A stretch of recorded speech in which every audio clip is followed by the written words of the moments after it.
역사 속에는요, 너무 빨리 사라져서 우리가 거의 잊어버린 이름들이 참 많습니다. 오늘 바로 그런 인물 중 한 명의 이야기를 해보려고 해요. 조선의 선구자였지만 비극적인 삶을 살았던 변수라는 사람의 눈부셨지만 너무나 짧았던 인생 이야기입니다. 이 질문, 이게 바로 변수라는 인물의 짧은 생을 관통하는 가장 핵심적인 딜레마였어요. 자, 이 질문을 한번 마음에 품고 그의 이야기 속으로 같이 들어가 보시죠. 이때 그의 나이가 불과 22살. 역사적인 첫 비구 방문 사절단, 바로 보빙사의 일원이었죠.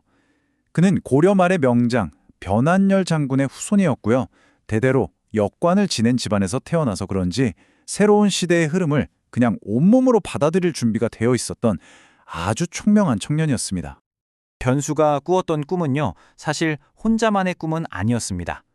당시 조선은 정말 거대한 변화의 소용돌이 그 한가운데에 있었거든요. 한번 보세요.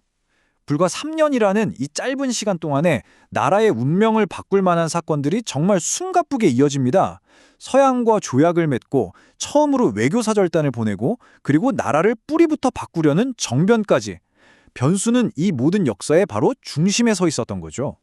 변수는 바로 이 개화파의 핵심 인물 중 한 명이었습니다. 우리가 잘 아는 김옥균, 박영효 같은 사람들과 함께 낡은 질서를 무너뜨리고 완전히 새로운 조선을 세우고 싶어 했죠. 이들에게 서양의 발전된 문물이라는 건 그냥 신기한 구경거리가 아니었어요. 나라를 구할 수 있는 어쩌면 유일한 희망으로 보였던 겁니다. 하지만 그들의 원대했던 꿈은 곧 처절한 실패로 끝나버리고요. 변수의 운명은 정말 하루아침에 나락으로 떨어집니다. 우리가 삼일천하라고 부르는 바로 그 갑신정변입니다. 개혁을 향한 그 뜨거운 불꽃은 단 3일 만에 꺼져버렸고 그 불꽃을 피웠던 사람들에게는 상상할 수 없을 만큼 혹독한 대가가 기다리고 있었습니다. 정말 너무 참혹하죠. 그는 모든 걸 잃었습니다.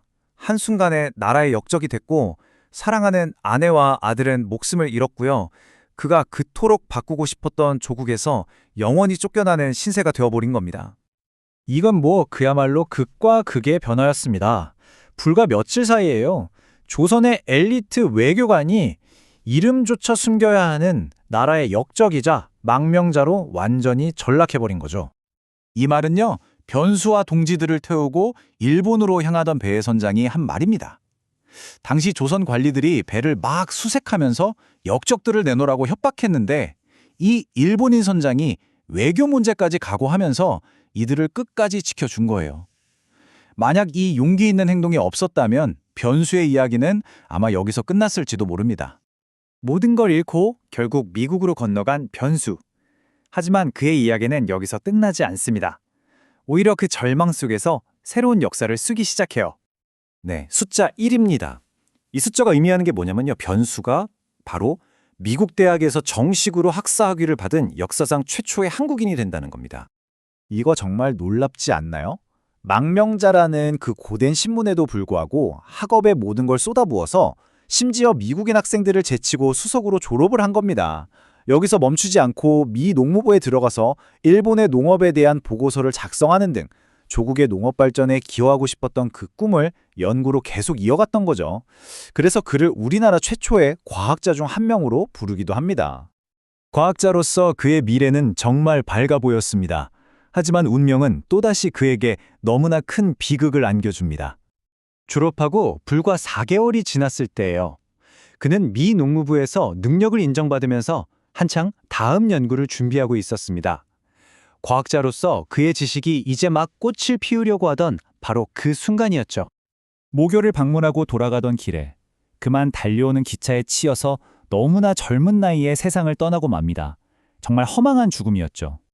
당시 기록들은 그의 죽음을 사고사로 전하고는 있지만요. 일각에서는 고국에 돌아갈 수 없는 처지를 비관해서 극단적인 선택을 한 게 아니냐는 가능성을 제기하기도 합니다. 가족을 모두 잃고 조국에 버림받은 그의 절망감이 과연 얼마나 깊었을지 우리가 감히 짐작하기조차 어렵습니다. 가장 비극적인 아이러니는 그 이후에 일어납니다. 워싱턴에 있던 조선공사관에서 나라의 죄인이라는 이유로 그의 시신 수습을 거부한 겁니다. 그는 살아서도 그리고 죽어서도 조국에게 버림받은 셈이죠. 정말 다행히도 그를 안타깝게 여긴 주변 사람들이 있었습니다. 대학 동창의 아버지였던 아멘 제독이라는 분이 자신의 가족 묘지에 그를 묻어주었고 그의 장례식은 대학 총장과 친구들이 지켜주었다고 합니다. 그렇게 역사의 뒤안길로 사라지는 듯 했던 변수라는 이름이 우리 앞에 다시 나타나게 된 정말 놀라운 이야기가 하나 있습니다. 이거 정말 영화 같은 이야기 아닌가요? 대학 설립자의 후손이 100년이 넘는 시간 동안 완벽하게 보존된 그의 졸업장을 우연히 발견했고요. 수소문 끝에 변수의 현대 후손에게 이걸 전달했습니다. 그리고 120년이라는 세월이 흘러서 그 졸업장은 마침내 그의 모든 영광이 시작되었던 모교, 메릴랜드 대학으로 돌아갔습니다. 덕분에 그의 이름이 다시 역사에 선명하게 새겨지게 된 거죠. 변수의 이야기는 우리에게 이런 질문을 던지는 것 같습니다. 우리가 기억하는 역사가 과연 전부일까? 이름도 없이 쓰러져간 수많은 꿈들의 가치를 우리는 어떻게 기억해야 할까? 이 질문에 대한 답은 아마 오늘을 살아가는 우리 모두의 몫이 아닐까 싶습니다.